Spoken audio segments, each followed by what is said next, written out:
하나님께 예배하는 자리만큼 정말 좋은 자리가 어디 있을까요? 그것을 깨닫고 알았으면 좋겠습니다. 네. 제목이 우리들이 기억해야 할 것. 본문은 많이 보신 내용일 거예요. 성찬에 관련된 내용이죠. 근데 왜 제목을 이렇게 정했을까? 우리가 기억해야 할 것. 제가 지난 수요 설교에서 제가 세례에 대해서 메시지를 전했죠. 오늘은 성찬에 대해서 좀 나눠보려고 합니다. 기독교에서 공식적으로 하는 예식은 세례와 성찬 두 가지입니다. 성찬은 주님이 만드신 것이므로 주님의 만찬이라고도 합니다. 제가 세례에 대해서 말씀을 전할 때 어떤 의식이 중요한 것이 아니고 형식이 중요한 것이 아니고 그 세례의 의미가 더 중요하다고 말씀하면서 그 세례의 의미에 대해서 말씀드렸었죠. 주님의 만찬이 사도들을 통하여 그리고 복음 전파를 통하여 세워진 그 교회들을 통해서 이 성찬 의식이 계승되어 왔습니다. 초대교회 당시 예배드리러 모일 때마다 이 성찬을 거행했습니다. 그러나 이러한 주님의 만찬, 즉 성찬이 정말 예수님이 원하는 대로 이루어졌다면 정말 너무나 좋았을 것입니다. 초대교회 중 하나였던 고린도 교회, 우리가 이제 말씀을 읽어봐서 아시죠? 그 고린도 교회에 여러 가지 문제가 있었는데 이 성찬의 문제가 또 있었습니다. 이 문제가 얼마나 심각했냐면 바울이 나서서 해결해 주어야 할 정도로 이 성찬이 제대로 이루어지지 않고 있었습니다. 오늘날 교회에서도 성찬을 매주 하는 교회도 있고요. 그리고 한 달에 한 번 하는 교회도 있고요. 우리 소망교회는 이제 한 달에 한 번 하죠. 네, 너무 좋습니다. 그리고 절기별로 몇 번만 하는 교회도 있습니다. 세례와 마찬가지로 성찬도 이 진정한 의미를 모른다면 그냥 형식적으로 행한다면 이것은 거칠에 불과할 것입니다. 그러나 이 성찬의 의미를 제대로 알고 이 주님의 만찬에 참여한다면 큰 은혜와 능력이 임할 줄 믿습니다. 과연 주님이 만드신 성찬, 예수님께서는 이것을 왜 직접 사도들에게 전수해 주었을까요? 15절에 보면 이르시되 내가 고난을 받기 전에 너희와 함께 이 유월절 먹기를 원하였노라. 예수님께서 원하였노라라고 말씀하십니다. 이것을 헬라어 원문으로 살펴보면 이거는 그냥 원하는 정도가 아니고요.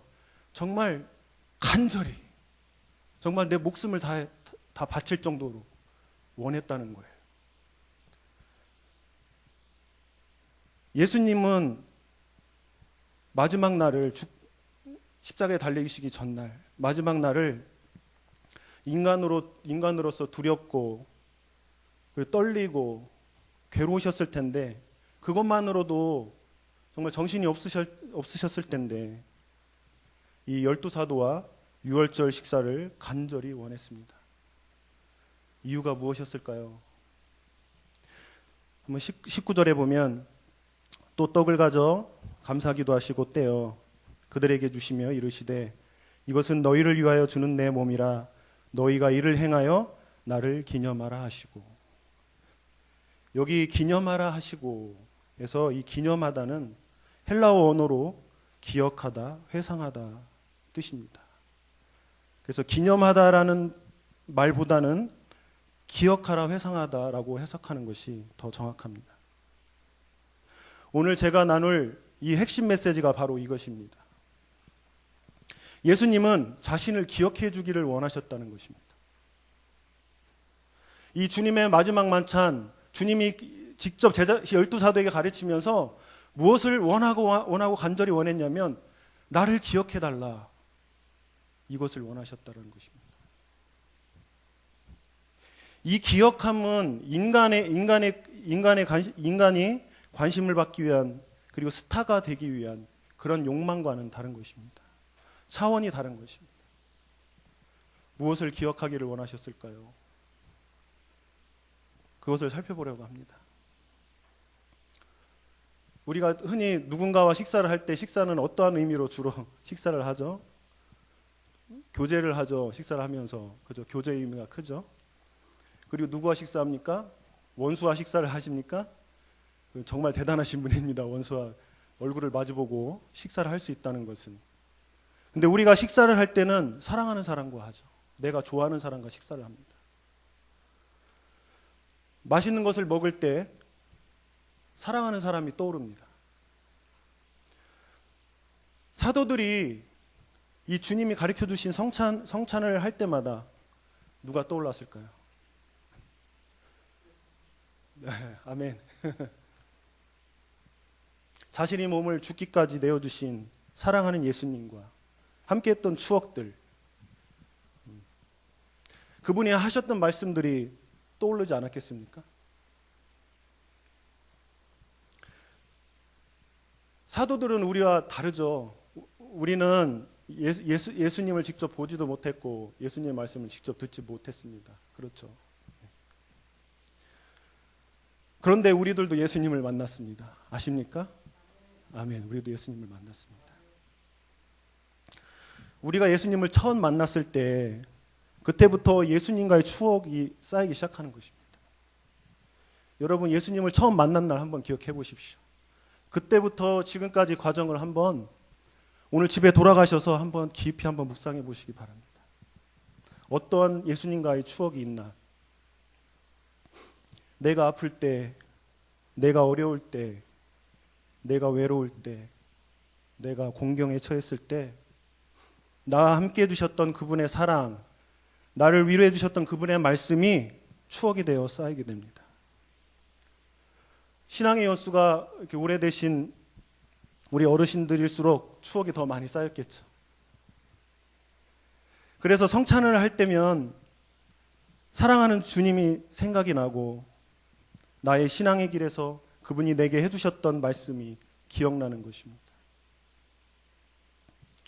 그리고 또 무엇이 기억날까요? 바로 유월절이죠. 유대인들은 유월절 의식을 행했죠. 유월절에서 중요한 것이 무엇입니까? 유월절에서 중요한 것은 어린 양입니다. 어린 양을 희생의 제물로 삼아서 피를 흘려야 합니다. 예수 그리스도께서 이 유월절 어린 양으로 오셨다는 것입니다. 요한복음 1장 29절에 보면 이튿날 요한이 예수께서 자기에게 나오심을 보고 이르되 보라 세상 죄를 지고 가는 하나님의 어린 양이로다. 우리는 주님께서 유월절 어린 양으로 희생제물이 되었다는 것을 기억해야 합니다. 그래서 우리는 무엇을 또 기억하죠? 아까 찬양 십자가 찬양 불렀는데 어떻게 제 말씀 어디서 들으셨나요? 제가 이 말씀 전한다는 거 너무 십자가 찬양 은혜로웠는데요. 우리가 십자가가 기억이 나죠. 예수님께서는 이 유월절을 위해서 오신 것입니다. 유월절의 희생제물이 되기 위해서 오셨습니다. 예수님의 유월절은 영원한 것입니다. 이 희생의 제사는 이제 단 한 번으로 끝나는 거예요. 영원한 것입니다. 이제 더 이상 짐승의 피를 보지 않아도 됩니다. 오히려 짐승의 제사는 죄를 짓기 더 편했을지도 모릅니다. 죄를 짓고 양을 또 잡고 죄를 짓고 양을 또 잡고 하면 되니까요. 제가 생각해 보니까요. 얼마나 많은 이 짐승들이 희생이 되었을까. 1년 365일 피비린내가 진동하였을 거라고 저는 상상이 됩니다. 그러나 예수님의 희생으로 이제는 더 이상 속죄의 제사는 필요가 없어진 것입니다. 우리가 이것을 기억하는 것입니다. 히브리서 9장 12절에 보면 염소와 송아지의 피로 하지 아니하고 오직 자기의 피로 영원한 속죄를 이루사 단번에 성소에 들어가셨느니라. 예수님의 마지막 식사죠. 마지막 식사 자리입니다. 우리는 이것을 또 최후의 만찬이라고 말을 하죠. 그런데 이것은 예수님의 유언입니다. 또 히브리서 9장 16절 17절을 보니까 유언은 유언한 자가 죽어야 되나니 유언은 그 사람이 죽은 후에야 유효한즉 유언한 자가 살아있는 동안에는 효력이 없느니라. 유언은 죽어야만 효력이 발휘된다는 거죠. 유언장을 써놓잖아요. 그럼 살아있으면 그것이 효력을 발휘하지 못하는 거죠. 예수님이 죽으셔야 그 유언이 효력을 발휘하고 우리는 상속자가 되는 것입니다. 예수님께서는 희생제물이 되기 위해 오셨습니다. 교회는 예수님의 십자가 위에 세워지는 것입니다. 우리가 교회를 보면 십자가가 교회의 건물 꼭대기에 달려있지만 사실은 교회는 주님의 십자가 위에 세워진 것입니다. 예수님의 희생으로, 그리고 예수님께서 간절히 원하고 원하셨던 것은 자신의 몸을 드리는 것이었습니다. 우리는 이제 더 이상 유월절을 지키지 않아도 됩니다. 예수님의 희생으로 새 언약이 시작되었기 때문입니다. 요한복음 6장 48절로 58절을 보면 내가 곧 생명의 떡이니라 너희 조상들은 광야에서 만나를 먹었어도 죽었거니와 이는 하늘에서 내려오는 떡이니 사람으로 하여금 먹고 죽지 아니하게 하는 것이니라. 나는 하늘에서 내려온 살아있는 떡이니 사람이 이 떡을 먹으면 영생하리라. 내가 줄 떡은 곧 세상의 생명을 위한 내 살이라 하시니라. 그러므로 유대인들이 서로 다투 이르되 이 사람이 어찌 능히 자기 살을 우리에게 주어 먹게 하겠느냐? 예수께서 이르시되 내가 진실로 진실로 너희에게 이르노니 인자의 살을 먹지 아니하고 인자의 피를 마시지 아니하면 너희 속에 생명이 없느니라. 내 살을 먹고 내 피를 마시는 자는 영생을 가졌고 마지막 날에 내가 그를 다시 살리리니 내 살은 참된 양식이요 내 피는 참된 음료로다. 내 살을 먹고 내 피를 마시는 자는 내 안에 거하고 나도 그의 안에 거하나니 살아계신 아버지께서 나를 보내심에 내가 아버지로 말미암아 사는 것 같이 나를 먹는 그 사람도 나로 말미암아 살리라. 이것은 하늘에서 내려온 떡이니 조상들이 먹고도 죽은 그것과 같지 아니하여 이 떡을 먹는 자는 영원히 살리라. 아멘.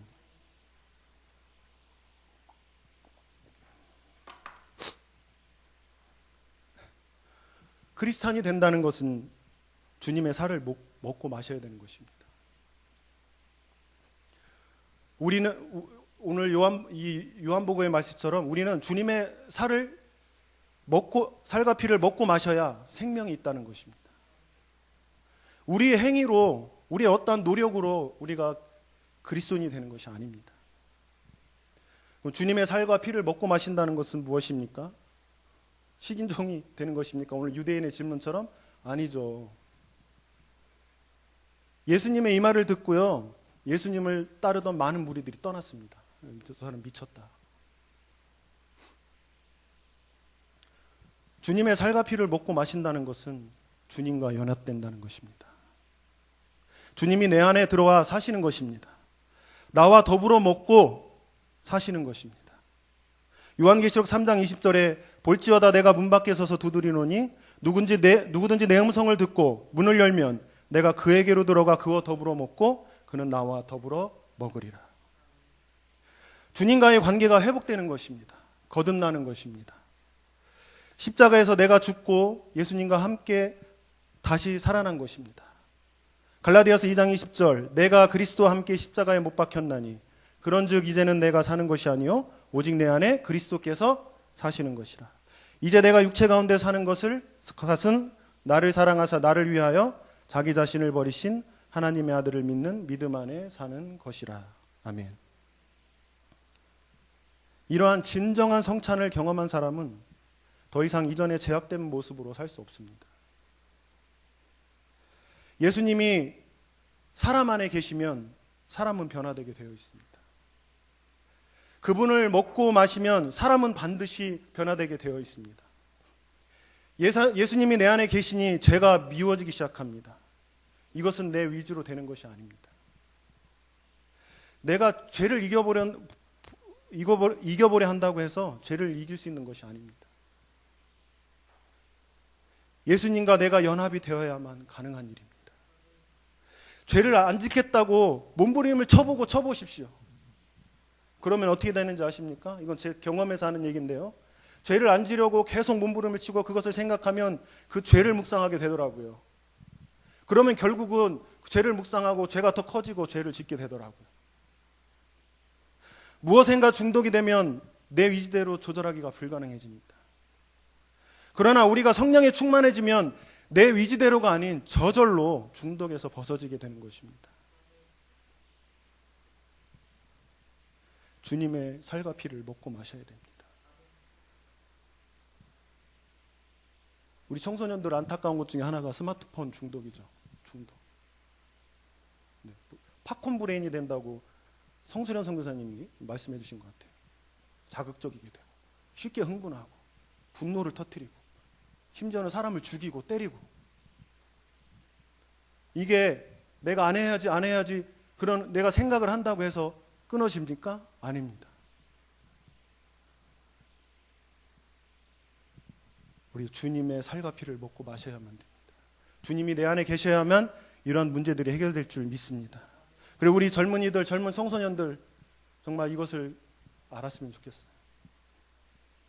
내 위지대로 되지 않는 것입니다.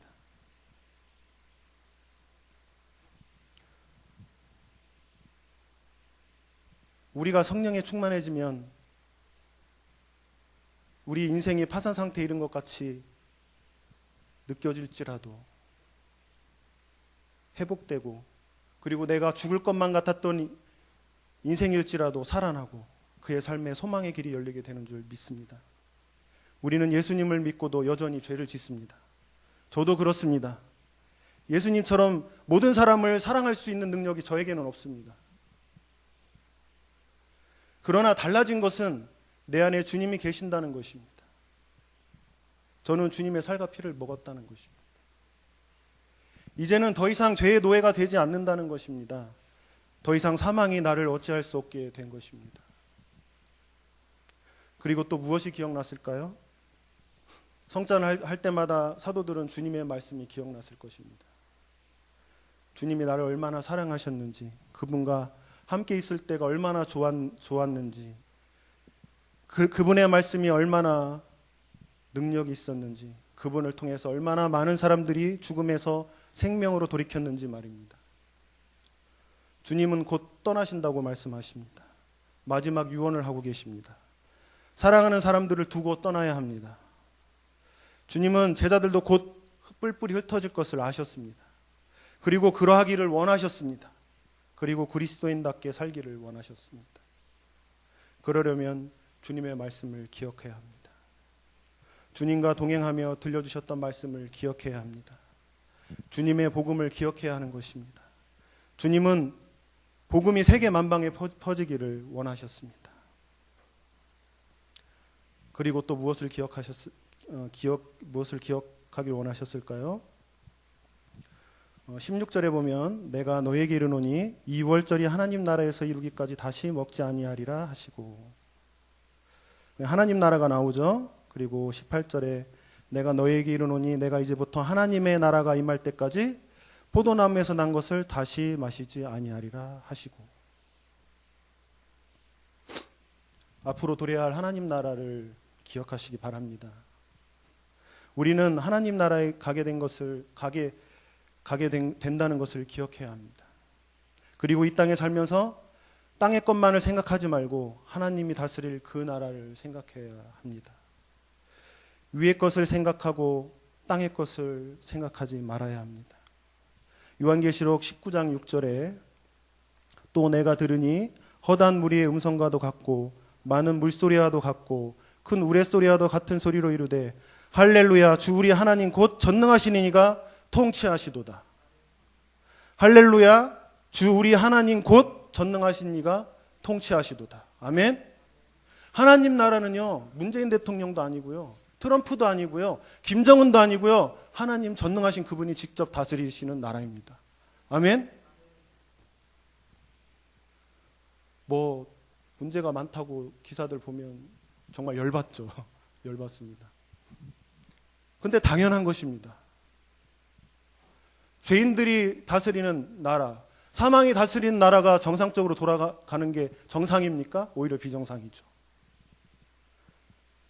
그러나 곧 하나님 나라가 올 것입니다. 그것은 전능하신 하나님이 통치하는 나라입니다. 하나님의 나라는 그러면 어떠한 나라입니까? 이 땅은 죄인들이 다스리는 나라이기 때문에 불편하고 힘들고 소망도 없고 때론 죽고 싶을 만큼 고통스러운 세상입니다. 그러나 하나님이 다스린 그 나라는 바로 이러한 나라입니다. 그 나라를 이사야서 53장 1절에 10절을 근거한 찬양이 있습니다. 그 찬양을 같이 한번 불러보고 싶어서 가사 한번 띄워주세요. 혹시 사막에 샘이 넘쳐 흐리리라 찬양 아시죠? 그냥 하려고 했더니 반주를 또 해주시려고 해주시면 좋고요. 이사야서 35장 1절로 10절 나중에 한번 묵상해 보시고요. 우리 한번 같이 한번 찬양해 보겠습니다. 1절 2절만요.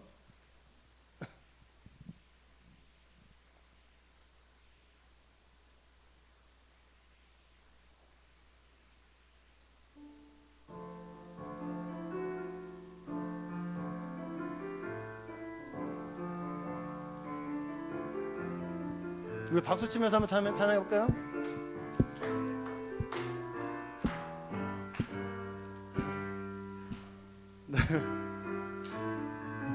둘, 셋. 사막에 샘이 넘쳐 흐르리라. 사막에 꽃이 피어 향리 내리라. 주님이 다스릴 그 나라가 되면은 사막이 꽃동산제리. 사자들이 어린 양과 뛰놀고 어린이들 함께 뒹구는 참 사랑과 기쁨의 그 나라가 이제 속히 오리라. 사막에 숲이 우거지리라. 사막에 예쁜 새들 노래하리라. 주님이 다스릴 그 나라가 되면은 사막이 낙원되리라. 독사굴에 어린이가 손 놓고 장난쳐도 물지 않는 참 사랑과 기쁨의 그 나라가 이제 속히 오리라. 1절 다시 한번 1절. 사막에 샘이 넘쳐 흐르리라. 사막에 꽃이 피어 향리 내리라. 주님이 다스릴 그 나라가 되면은 사막이 꽃동산 되리. 아멘.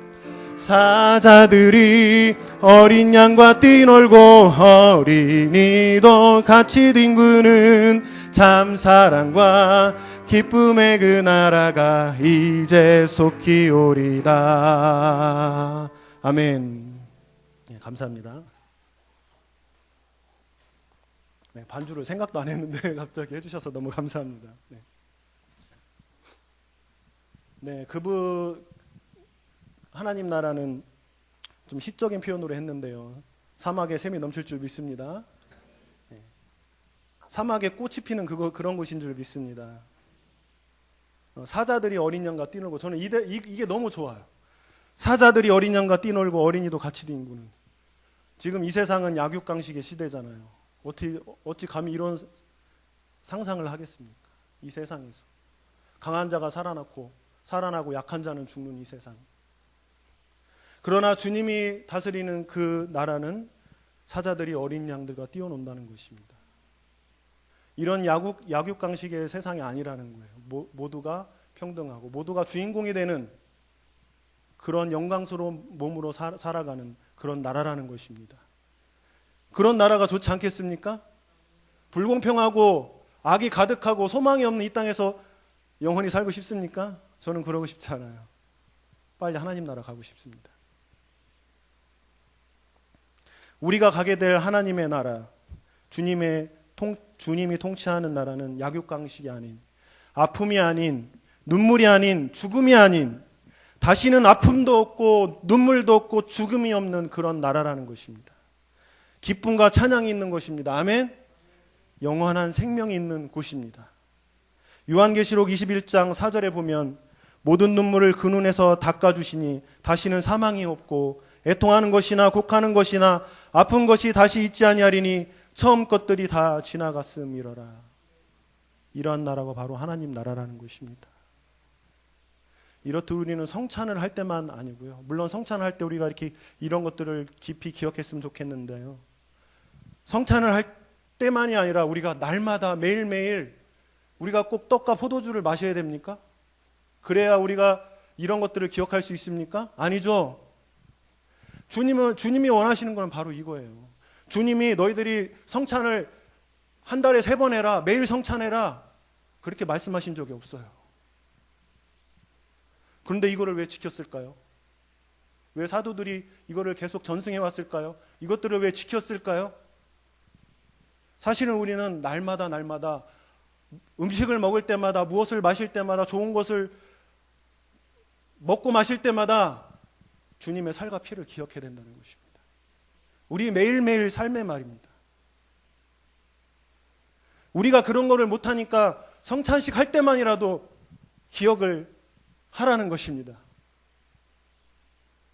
그러나 날마다 매일매일의 삶에 우리는 주님의 살과 피를 먹고 주님의 십자가의 희생을 기억하고 주님의 말씀을 기억하고 하나님 나라를 소망하고 기억하며 살아갔으면 좋겠습니다. 아멘. 그래야 좀 교회가 교회답고 살아나고 성도들이 성도답고 살 수 있겠지 않습니까?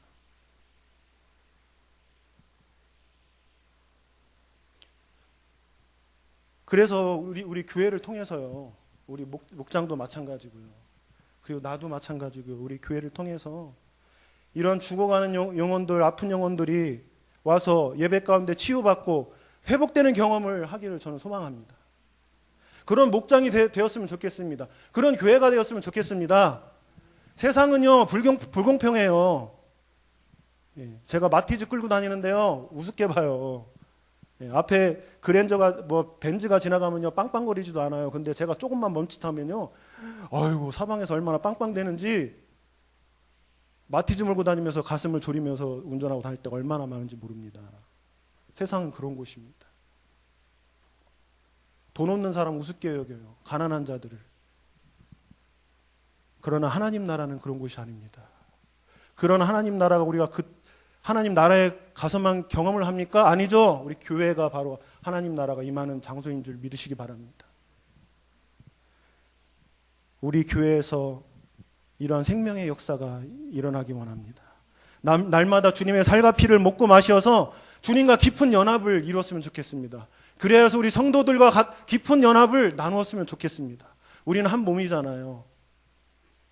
한 몸이니까 우리가 먹을 것이 들어오면, 주님의 살과 피가 들어오면 우리가 같이 건강해지고 같이 사는 것인 줄 믿으시기 바랍니다. 주님의 말씀으로 성령 충만해지길 원합니다. 다른 것으로 절대 되지 않아요. 주님의 말씀과 기도밖에 없습니다. 아멘. 하나님의 나라에 살 것을 그리고 소망하며 살기를 원합니다. 우리가 이 땅에서 영원히 살 것이 아닙니다. 그래서 우리는 더욱더 주님이 주신 소명을 가지고 붙들고 살아가야 됩니다. 그래서 우리가 주님의 말씀에 더 기울이고 날마다 주님의 살과 피를 먹고 그분을 기억하면서 생명 있는 삶, 능력 있는 삶을 살아가야 될 줄 믿습니다. 때가 악하지 않습니까? 시간이 모자랍니다. 우리 소망교회가 그런 교회가 되기 원합니다. 그리고 우리 소망교회, 우리 목장이 그런 목장이 되기 원합니다. 그러나 이 땅에서의 삶은 계속해서 시험과 환난이 따라오죠.